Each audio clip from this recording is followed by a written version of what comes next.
That late autumn afternoon, as the sun painted the horizon a fiery red, its faint rays filtering through the leaves, creating long, flickering streaks on the road, Katy walked, her small backpack heavy on her shoulder, her hand gently smoothing her wind-tousled brown hair. Fresh from her evening class, she just wanted to get home, but a strange sound pulled her back.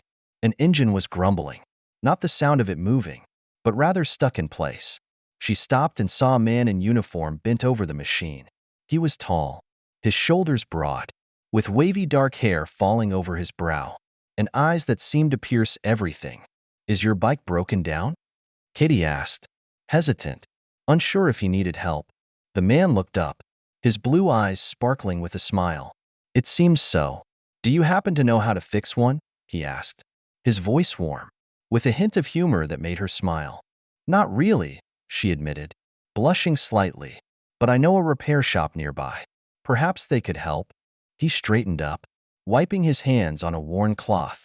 "Then I've met my savior for the day," he said, a smile spreading across his face. Katy laughed, feeling the day's fatigue instantly vanish. "I'm just a guide." "Really? Well, that's enough for me to owe you a coffee," he replied, offering his hand. "I'm John Lavelle." Katy paused slightly before taking his hand, but the warmth in his eyes made her feel at ease. "Katy," she responded. "Katy Boyer." That fleeting encounter wasn't limited to a promise of coffee. A week later, John kept his word, inviting Katy to a small cafe on a street corner. He told her about life in the Army, the strict but meaningful days, and his dream of building a peaceful future after his service. Katy listened, her eyes shining with admiration for his stories of courage. "You seem like someone who always knows what he wants," she remarked, a smile playing on her lips. "Not always," John responded, looking deeply into her eyes. "But there is one thing I'm sure of right now." Katy looked up, slightly surprised by the change in his voice. "What's that?" "It's that I want you in my life." In the days following their first date, Katy's life seemed to be bathed in light. John always appeared just when she needed him. He waited for her after class with a small bouquet in hand, drove her to places she had never been, and shared stories about his travels and the challenges he had overcome in the military. Katy adored the way John smiled, a smile that melted away all her worries. He did everything to make her feel like the center of the universe. And she, in her growing infatuation, began to believe he was the one she had been waiting for all along. One Sunday afternoon, they sat together on a park bench. John gently held Katy's hand, his thumb softly stroking her palm. "Katy, have you ever thought about settling down?" he asked, his voice filled with sincerity. She was a bit surprised but then nodded. "I have, but I didn't think I'd ever find someone to settle down with." John gazed deeply into her eyes, his own filled with a light that seemed to promise something profound. "Well, now you've found that person." Katy smiled, feeling her heart melt at his words. Yet deep down, a faint hesitation flickered within her. She told herself it was only natural to feel a little fear when thinking about commitment. As time passed, their love grew deeper. Katy moved in with John in a small apartment near the Army base. At first, everything seemed perfect. John was attentive, caring for every detail in Katy's life. He made breakfast, picked her up from work, and always asked about her day. But then, strange signs began to appear. One day, Katy went out with friends, without telling John beforehand. When she returned home, he stood waiting at the door, his eyes sharp. "Where did you go without telling me?" he asked, his voice soft, yet carrying an unnerving sense of control. Katy laughed, trying to defuse the situation. "Just a gathering with friends. I didn't think you needed to worry." John fell silent, then stepped closer. "Katy, you're mine. I need to know where you are and what you're doing. I can't bear the thought of you being out there and not knowing." A shiver ran down Katy's spine. She tried to joke it away, but John's eyes remained unchanged. Similar incidents began to occur more frequently. John would check Katy's phone, question her about everyone in her contacts, and frequently show his displeasure if she received a call from a male friend.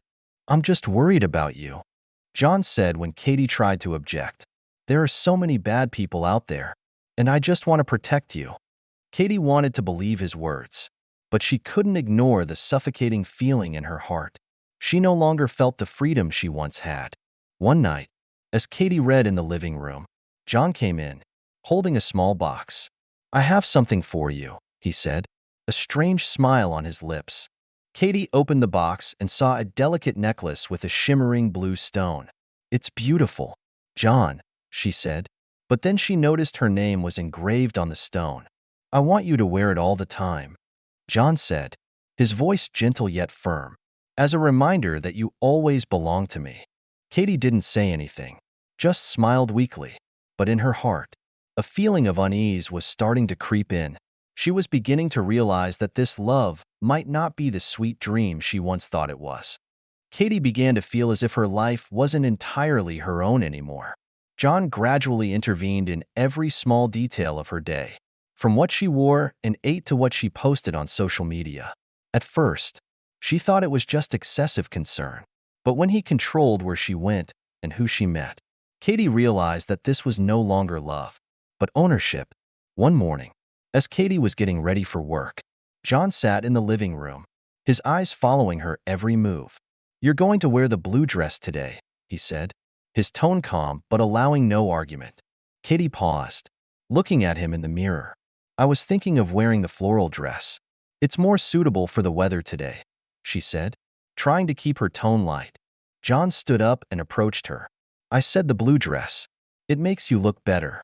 His eyes were unyielding, and Katie didn't want to argue. She changed her dress as he wished, her heart filled with bitterness. Small disagreements became increasingly frequent. Katie tried to voice her opinion, but every conversation ended with John as the victor. One time, when Katie wanted to visit her mother, John immediately objected. We can visit your mother on the weekend, but not now, he said, his tone suggesting he wouldn't accept any argument. But I already promised her, Katie responded, her voice softening as she saw John's eyes shifting from disappointment to anger. I said no is no, he emphasized, stepping closer. I don't want your mother thinking that you can do anything you want without me. Katie fell silent, feeling trapped in an invisible web. The love that she once thought was passionate now felt like an enormous burden. John always had a way of smoothing things over after arguments.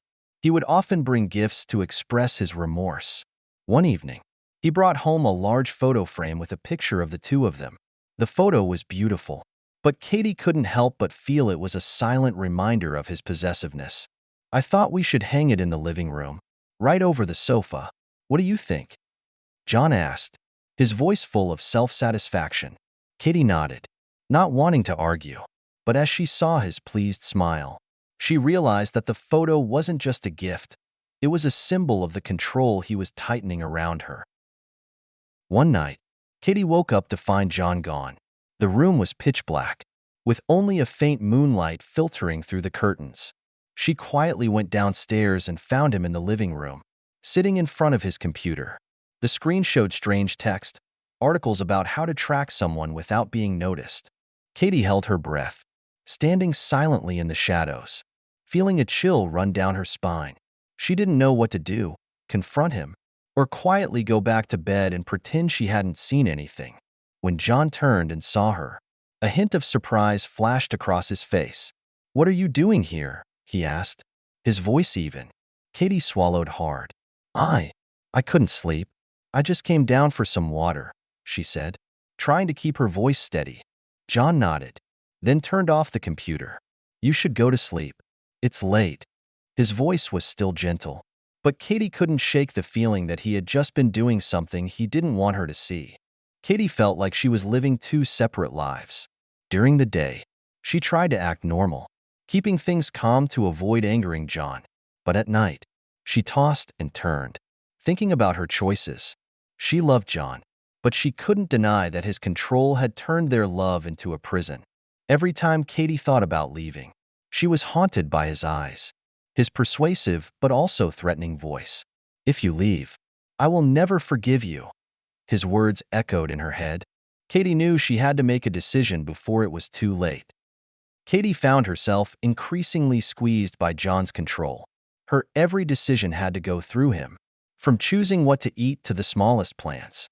One day, when she received a text message from Lisa, a friend she hadn't seen in months, John noticed it. "What does she want?" he asked, his eyes like two daggers piercing her. Katie tried to stay calm. "Just a message to say hello. She wants to meet up." John threw the phone on the table, his voice as sharp as a knife. "I told you that you don't need friends.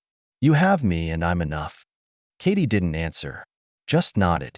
But in her heart, a small fire began to burn, a fury she had been trying to suppress for too long. While Katie grew increasingly distant and tried to escape John's control, he sought solace elsewhere. A few months before, in a chance encounter, John met Hannah at a small cafe near the military base. The meeting was nothing special, but Hannah's innocent gaze and youth quickly captivated John. He became a regular at the cafe, finding every opportunity to talk to her. His enthusiasm and strong persona completely fascinated Hannah. Then just 17 years old, John never mentioned Katie. To Hannah, he was an experienced man, a strong soldier who needed love and support. "I just want to find someone who understands me," he said one evening as they talked in a deserted parking lot. Hannah didn't know that she was being drawn into a dangerous relationship. To her, John was a dream, but to John, Hannah was just a pawn in a game he had created. After discovering John looking at suspicious websites, Katie started to realize the gravity of her situation. She secretly visited a local library, researching organizations that supported victims of domestic violence. In a secluded corner of the library, she dialed the hotline number she found on her computer, her hands trembling as she held the phone to her ear. "We can help you," a gentle voice responded on the other end of the line. "But you have to make sure you have a safe plan before you leave." Katie followed the instructions, memorizing each step they advised. She had to prepare her personal documents, cash, and a secret hiding place. All of this had to be done in silence, without arousing John's suspicions. John began to notice the changes in Katie. She spoke less, avoided his gaze, and sometimes left the house without telling him. One night, he questioned her. "Where are you going all day, Katie? What are you hiding from me?" Katie swallowed, trying to keep her voice steady. "I just want to take a walk, clear my head." John stared at her, suspicion obvious in his eyes. "Don't forget that I always find out the truth." Katie shivered at the threat hidden in his words.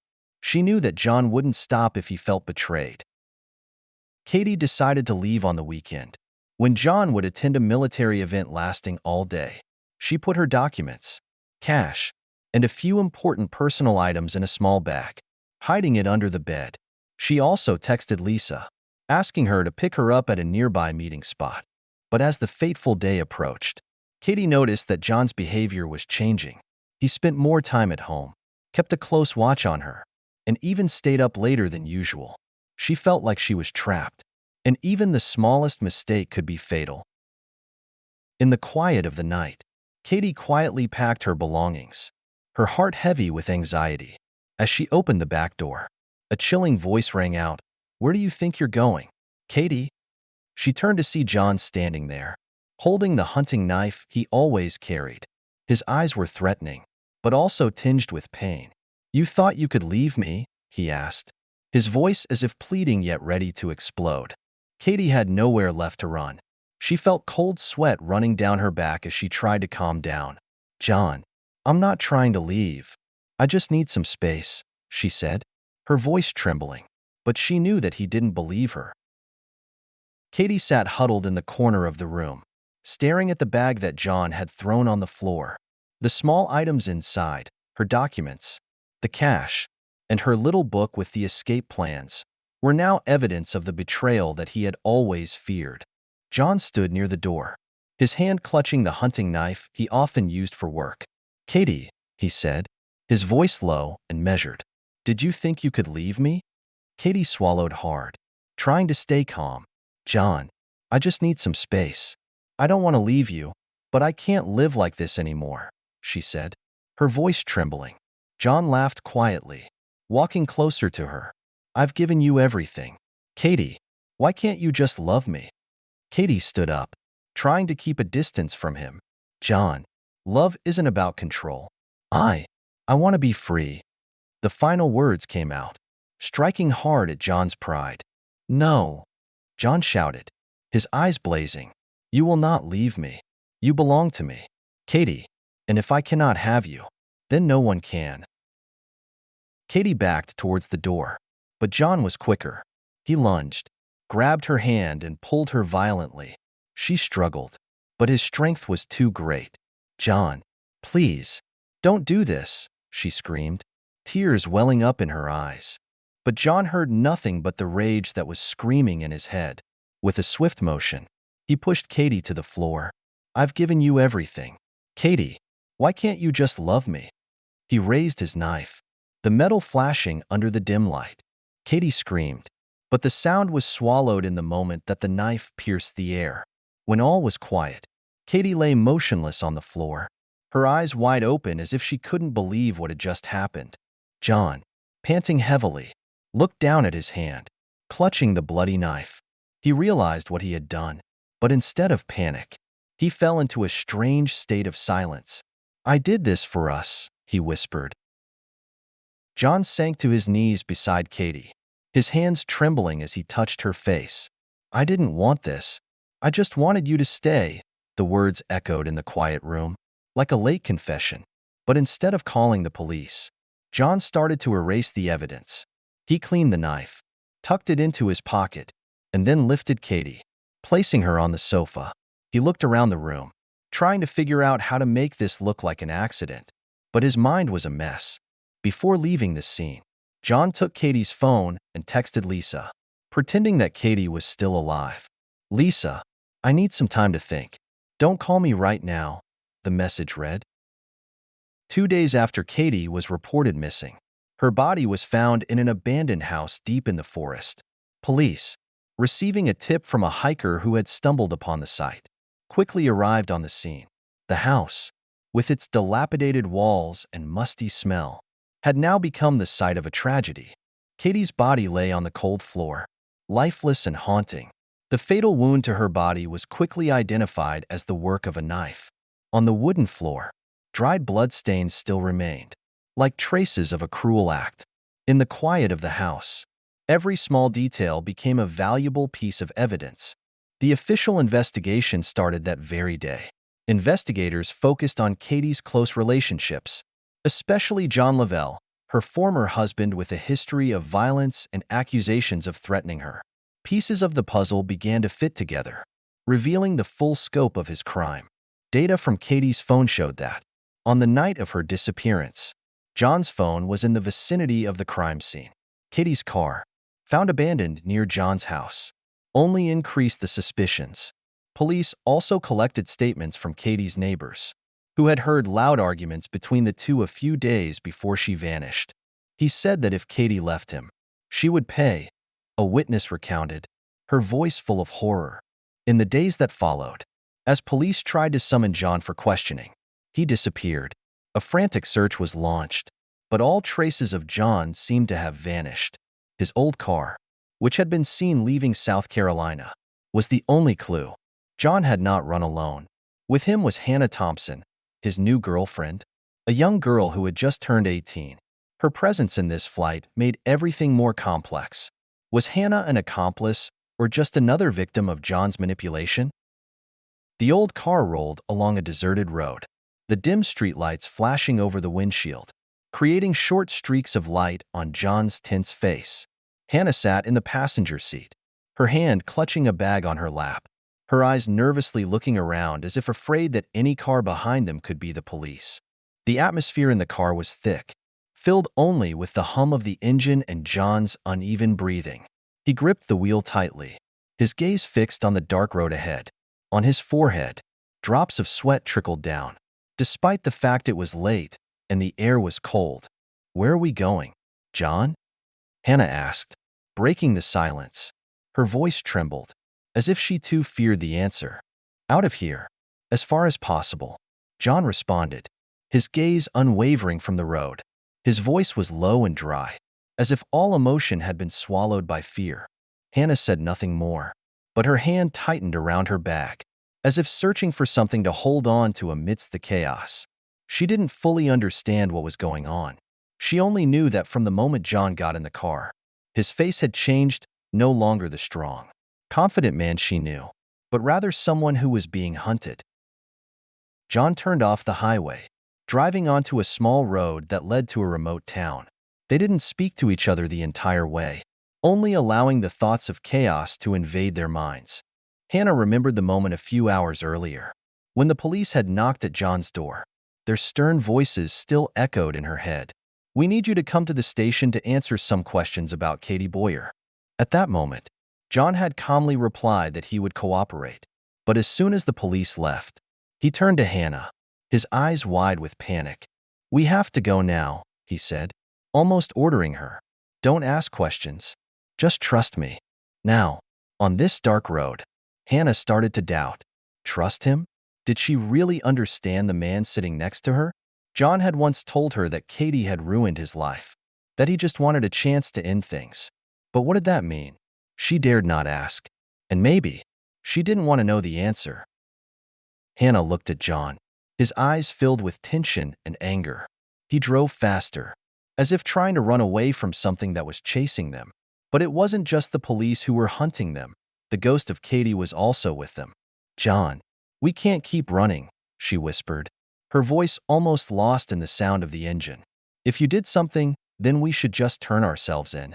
John turned to look at her, his eyes sharp as a knife. "You don't understand anything. Hannah, if I get caught, do you think they'll leave you alone? You helped me. You're part of this." Hannah froze.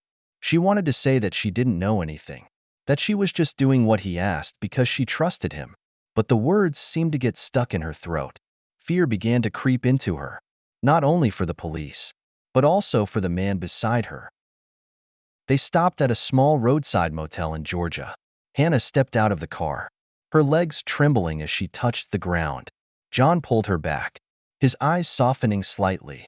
"Listen, Hannah, we'll be okay. You just have to trust me." Hannah nodded, but deep down, she knew that everything was not okay. The small motel smelled of dampness. The dingy walls made the space feel more stifling. John locked the motel door, then sat down in a chair, his gaze fixed into space.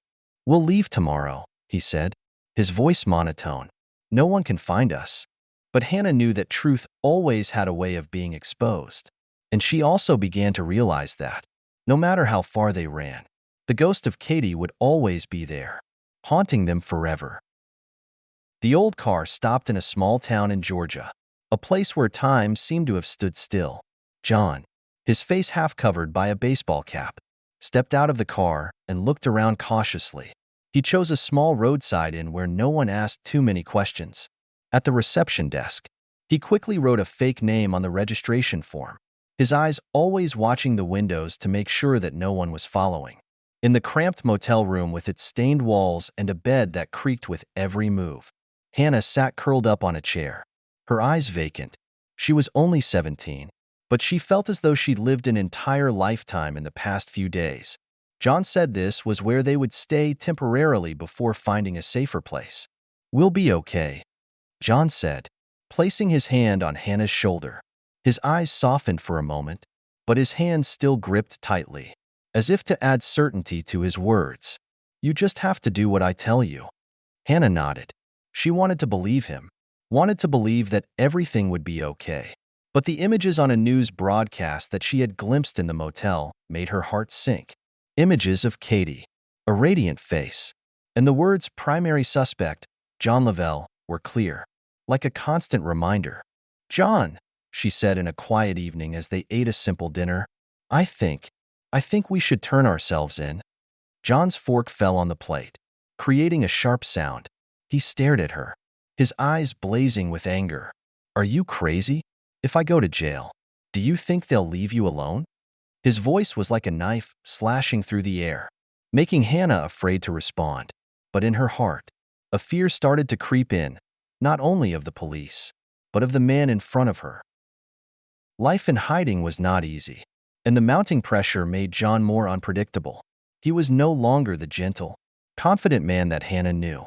Now, He controlled everything, from when she left the motel room to who she spoke with. You don't need friends. You don't need family, John said, his eyes seeming to see right through her. There are only betrayers out there. Only I can protect you.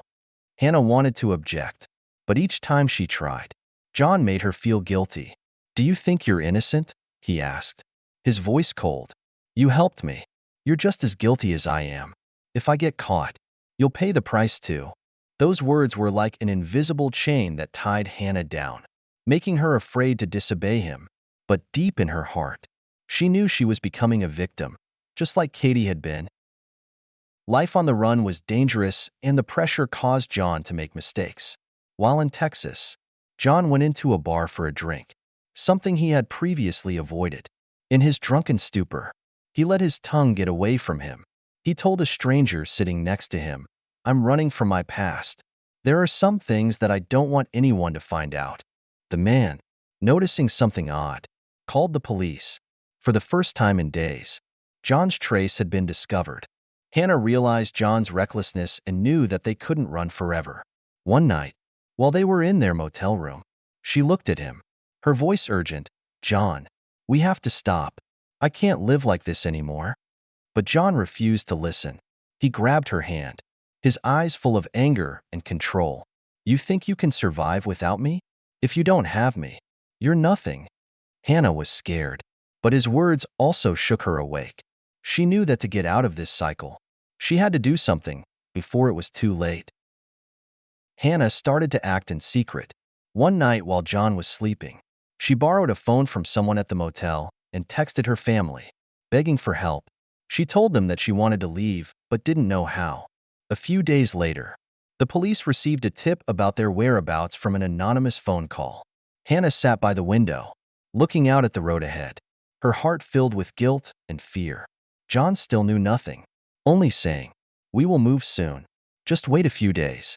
Hannah bowed her head, her hands trembling as she thought of what was about to happen. She didn't know how he would react when he found out, but she knew she couldn't keep following his orders. Early one morning, the sound of knocking broke the silence of the motel room. John jumped up, realizing that something was wrong. He peered through the blinds and saw police cars parked outside. We've been betrayed, he said, turning to face Hannah. His eyes flashed with anger, but this time it was tinged with fear. The police broke down the door and stormed in. John didn't have a chance to resist. He was taken into custody on the spot. Hannah stood still in the corner, tears streaming down her face.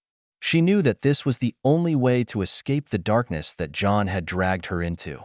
As she was being questioned, Hannah sobbed, I didn't want this to happen, but I was scared of him. I thought if I helped him, he would forgive me, and I would be safe too. Her story helped the police charge John, bringing an end to his haunting escape. That morning, the courtroom was packed. Light from the tall windows shone on the tense faces of the jury, Katie's family, and the onlookers. In the corner, Katie's mother clutched a handkerchief, her eyes red from sleepless nights. Opposite her, John Lavelle, the accused, sat quietly, his hands clasped on the table, his sunken eyes devoid of emotion. Prosecutor Eleanor Hart rose, her figure strong but her voice gentle and piercing. She began with a statement that silenced the courtroom. Catherine Boyer, a woman with a radiant smile, with dreams left unfulfilled, lost her life because of a man who could not accept that she had said goodbye. Her words, like daggers, pierced the air, filling the room with dread. Hart continued, presenting evidence piece by piece. Data from John's phone showed he was near the scene on the night that Katie was murdered. A text message was read aloud, Hart's voice dropping. If you leave, I will never forgive you. Those are not the words of a lover. Those are threats. Witnesses from Katie's neighborhood were also called to the stand. A middle-aged woman, her hands trembling, recounted hearing a loud argument the night before Katie disappeared. I didn't think that it would lead to this, she choked. Physical evidence was also presented. The hunting knife, the murder weapon, carried John's fingerprints. Photos of Katie's car, found near John's house the night she went missing, made everything even clearer. Each piece of evidence was a piece of a gruesome puzzle. The highlight of the trial came when Hannah Thompson, John's girlfriend, took the stand. She wore a simple dress, her hair neatly pulled back, but her face was marked by tension. As the prosecutor questioned her, her voice trembled but remained clear. John told me that Katie was ruining his life. He just wanted to talk to her one last time. I didn't think things would go this far. Hannah paused, taking a deep breath before continuing. That night, he told me to wait in the car. When he came back, his face was pale. His clothes had blood on them. I was scared, but he said that if I didn't help him, I would get into trouble too. The courtroom fell silent. Hannah's voice broke as she continued, I didn't know what to do. I just did what he told me because I was scared. John looked at her from his seat, his eyes filled with coldness. But Hannah didn't look back. She seemed determined to say everything. As the trial came to a close, Prosecutor Hart ended with an emotional statement. Catherine Boyer was a victim not only of violence, but of toxic control and selfishness. John Lavelle not only stole her life, but also tried to manipulate the story surrounding her death. Today, we are here to ensure that he will never harm another person. The jury's verdict was announced that afternoon, guilty. When the judge pronounced his sentence of life in prison without parole, John sat motionless, without expression, but his hands were tightly gripping the edge of the table, as if he were still trying to hold on to some sort of control. In the rows behind him, Katie's mother sobbed, but this time her tears were of relief. Justice, finally, had been served. Hannah left the courtroom, her face pale. Although she was not charged, she knew that her life would never be the same. She lived with the haunting memory of Katie and the wrong choices she had made from trusting the wrong person. Katie's story didn't end in the courtroom. It became a cautionary tale, a reminder that love should never be about control, and that justice will always find a way to be exposed, no matter how long it takes.